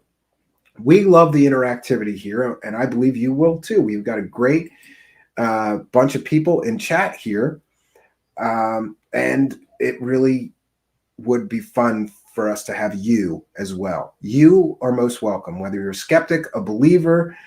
We'd like to have a big tent here where everybody is welcome. All we ask is that you be respectful in the live chat, and try no cursing. YouTube doesn't like it in the live chat. Figure out another way to say what you're going to say. That's fine. We want you here with us. We want to grow our tent. We want you skeptics, you believers, and all you people in between. If you're an experiencer, if you've had a strange paranormal event or experience, you can email me at truthseekershow@gmail.com. You can come here and join our live chat discussions. And you are most welcome. So please don't hesitate to come here and be a part of Truth Seekers. It's a community here. You can also join our Discord. There is links in the description. So the live chats don't end when the live show ends anymore. We have a Discord that you can join, and you can chat with Truth Seekers audience members all day long, all night long, which reminds me, I have to check in because I've been very busy and I haven't. And finally, just one final bit of business.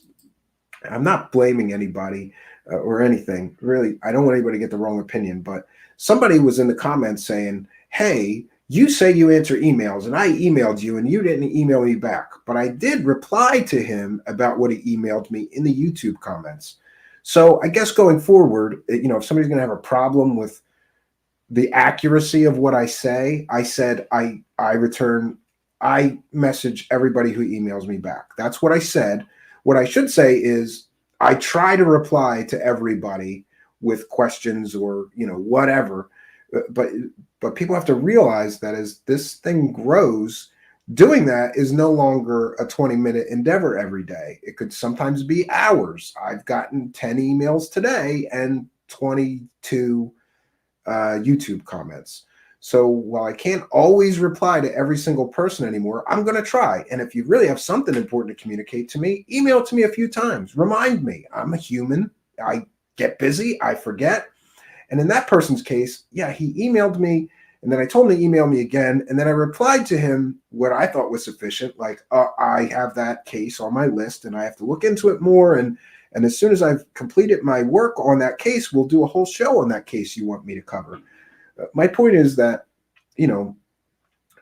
please don't hold me to some huge high standard. And if I say I try to message everybody back, I mean it. I try. Or, maybe I was incorrect in saying I do message everybody back. I try. I do the best I can to communicate with all of you. Most of you know that. So, going forward, I'm going to say I do the best that I can to communicate with everybody. Remember, you can follow me at Stephen Cambion on Twitter. That's a great way to get a hold of me. Mr. Certified is here and says, thanks for doing what you do, Steve. Yeah, my pleasure. I'm glad to see you here. I think that's how you would say that. It's not certified. Mr. C3 to 3D. Mr. Certified 3D, tell me how to say it. I don't know. Some people it's a cool user ID, but it's sure hard to say, right? Yeah.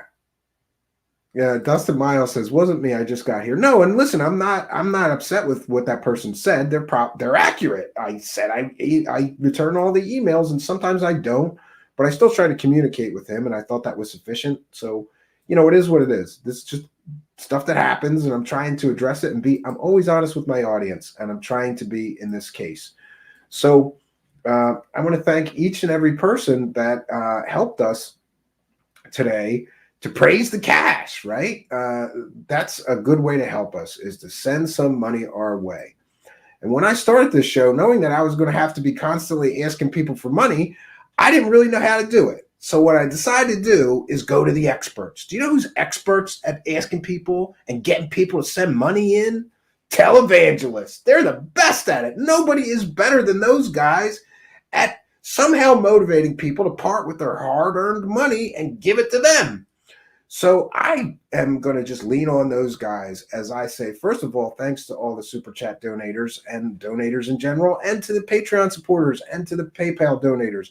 Thank you for your kindness, your generosity, and your support, and for helping us to praise the cash.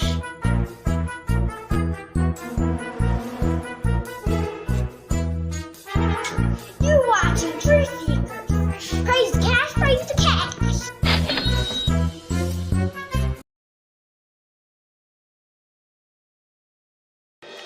Here's what I want you to do. If the Lord is speaking to you, ushers, bring some baskets down. Just leave them there. I'm not finished. I got one more point to make. This is what I want you to do. Thank you, Miss Marguerite. I brought her because I want you to understand that the work must continue. This is not a plea for money, it's a plea for partnership so that we can be what we're supposed to be. I just need 497 people to say, I'll do 300.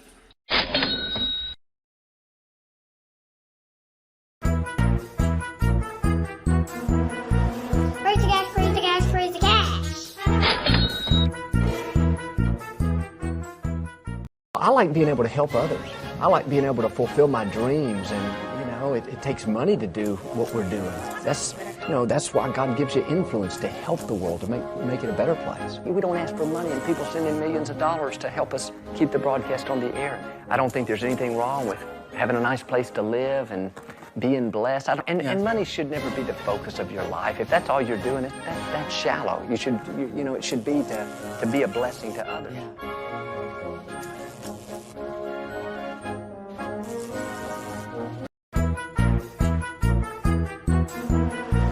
Praise the gas, praise the gas, praise the gas. Thank you for your kindness. Thank you for your generosity. Praise the gas, praise the gas, praise the gas. Praise the gas, praise the gas, praise the gas, praise the gas, praise the gas. I believe that you will agree with me when I say that in the last few months, and especially the last few weeks, that the anointing of the Holy Spirit on the telecast has been exceptional. The letters that we are receiving, the comments that you are giving us, but above all, it's just there.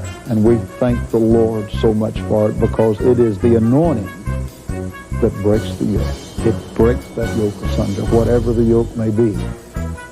I want to thank you also for the help that you gave us last week concerning the appeals that we made, how we are rejoicing. I wish I could give you a total now. I can't. I just can't. I don't have it yet. But I'm asking you, please. God spoke with a lot of you that did not respond. And we love you and we thank you, but when God speaks to you, I know he'll bless you if you will respond. And if you could send a gift of $50. Praise the gas, praise the gas, praise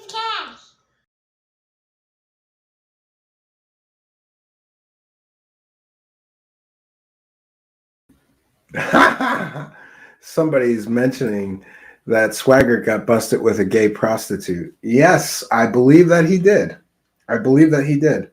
And it's interesting. There was some anti-gay politician who also got busted with a gay prostitute not long ago, right? Pragmagic says, can't be an off-screen shooting a dollar gun at his kid is amazing. Yeah, I tried to get him to shoot the gun, but he was having problems pulling the trigger, Pragmagic. I still have the gun. I still have the money gun, and we're making new money bumpers, right? And Xavier has decided that he wants a Nintendo Switch, which is a big ask for him, and he doesn't ask for expensive things very often. So my wife and I are going to try to make that happen, but those things are expensive. This one light has a moon here, right? Like it's out of place. Yeah, and I want to thank all the super chat donators, the Patreon people, and the PayPal donators, the super chatters, and the Patreon supporters, because we've got a whole new set here and multiple camera angles now as well. And we were able to do that thanks to the kindness, generosity, and support of the super chat people. I can't reach the camera to pan it around, and this thing shouldn't be here in my face, and we're still working on it. But we have a much bigger set here, bigger set pieces, and more power, and we'll soon be upgrading to 1080p. Finally, StreamYard only lets you do 720 at the beginning level, so we're updating to do 1080p, and I believe 5 more streaming locations. And also, I'm going to announce this here, even though it's not ready yet.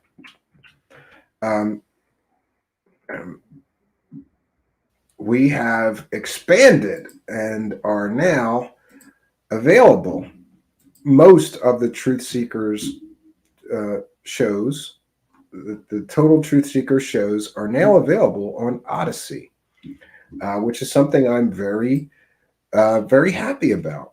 Because, first of all, I do have backups, but the backup that I have of all of the Truth Seekers content is a bit old already. It's a few months old. And ask anybody who's streaming 5 times a week or 7 times a week, some weeks, I don't know. It's very difficult to keep up with the backups. So I highly recommend this to anybody who has a show. There is a new video site, well, relatively new, called Odyssey, and we've become partners with them. Truth Seekers is now available on Odyssey.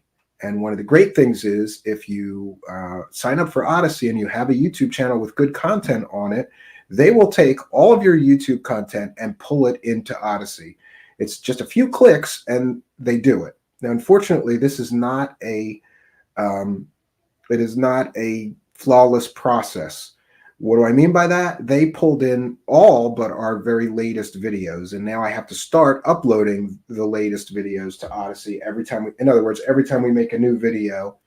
Once they were done with the import, which took a week for them to pull all the YouTube videos and put them up at the exact quality, and they even copy all the video descriptions, everything for you. It's a great. I believe that Odyssey is going to be a leader in new platforms, new video platforms. So we've got the Truth Seekers. Yeah, and look at that. It updated. It's just slow to update. So the Odyssey channel may always be a little bit behind the YouTube channel. In other words, look, we're up to a show from last week that it is updated. It takes time for Odyssey to get to YouTube, download the videos, and put them up. But what we see here is that virtually the entire Truth Seekers, entire history and catalog since the very first show is now almost completely available. They're a week behind. But still, I think this is very important for several reasons. First of all, should some member, see this, more than a year ago was the first episode of Truth Seekers here with Jason Quitt, more than a year ago. And so anyway, the good news is this. There is now a backup of almost the entire history of Truth Seekers. It's all there except for the last week or so. So there we have it. Almost the entire history of Truth Seekers is now backed up and available on Odyssey, all but the last week or so of shows. And I'm still navigating and learning this. Do I have to upload those last week or do I just wait? It looks like I just have to wait. And Odyssey may be a week behind or something like that. But every show that we do, which is broadcast live on Facebook, Twitch, and YouTube, will now later be available on Odyssey. And I'm going to put the Odyssey link into the live chat here so that you can all, if you have an Odyssey account, you can become a follower of Truth Seekers on Odyssey.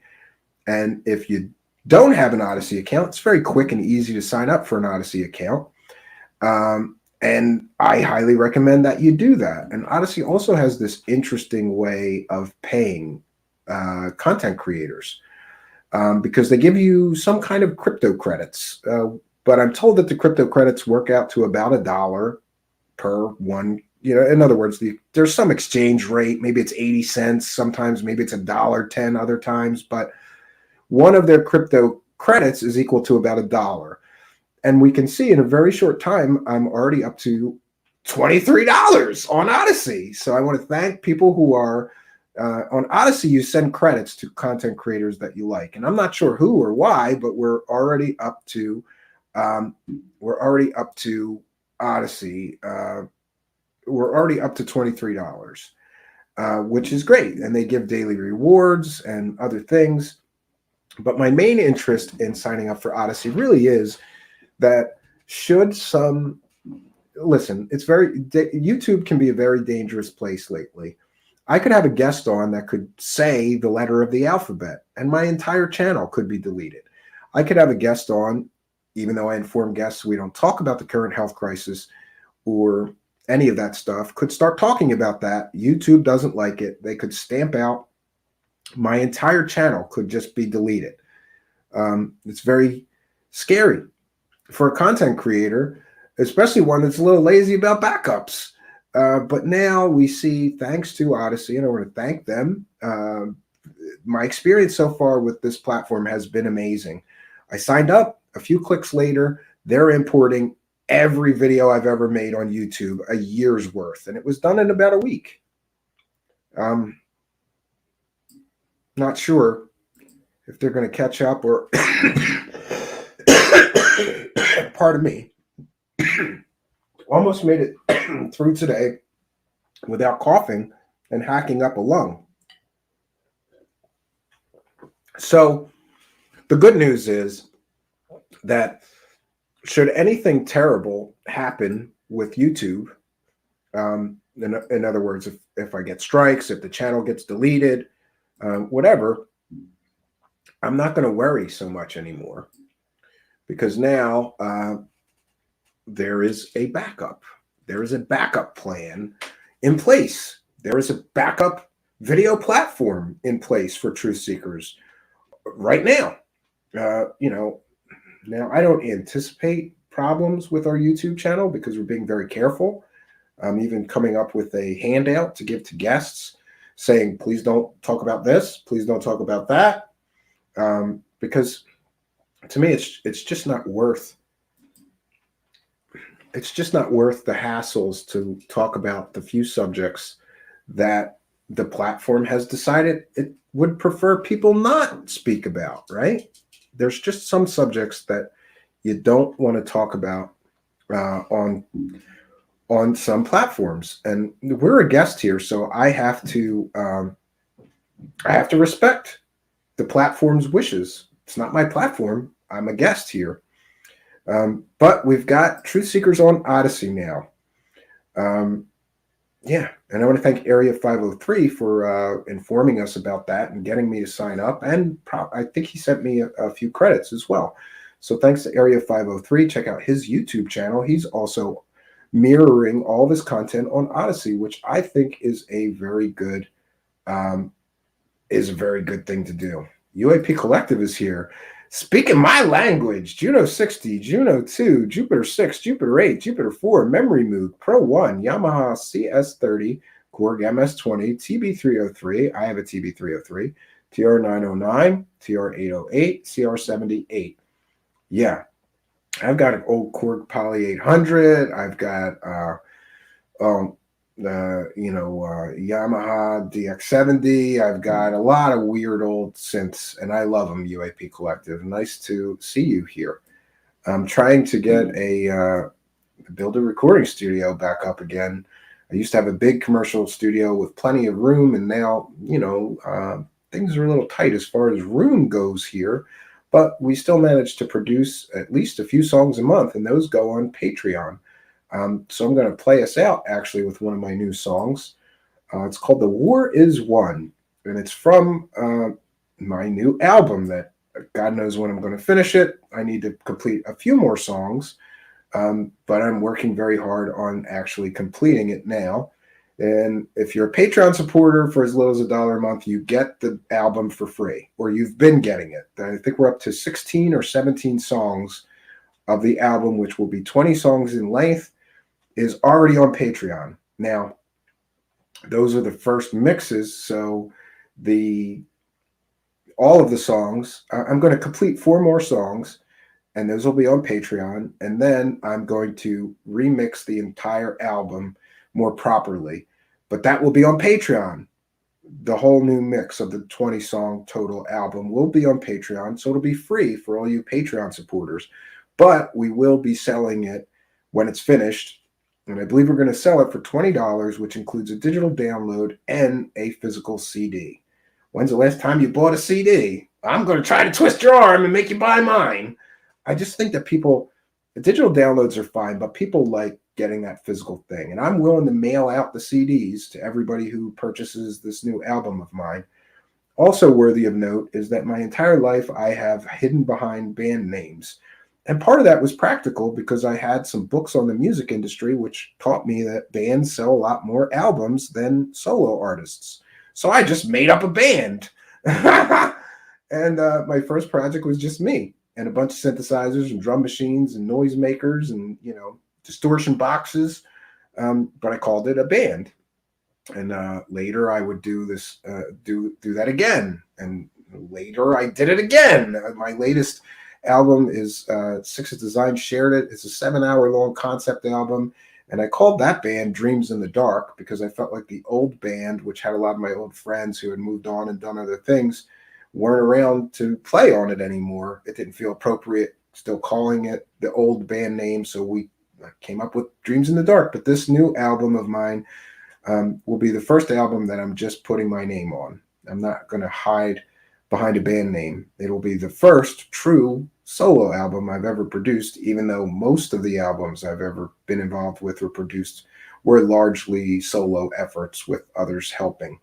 This new one, however, I've produced 100% on my own except for one song, which was loaned to me, the music for which was loaned to me by Jason Quitt. Some of you know Jason Quitt. He did all the music with synthesizers and drum machines, etc. And then I sang over it and added some additional tracks too. But I still consider this to be a solo album because ask anybody that's a musician, go try to produce 20 songs by yourself or even 19. It is a big undertaking. So what can I say, friends? I want to thank everybody for being here. You always hear me say this. Always happy when there's an audience. So glad that you could come here today and be a part of mine.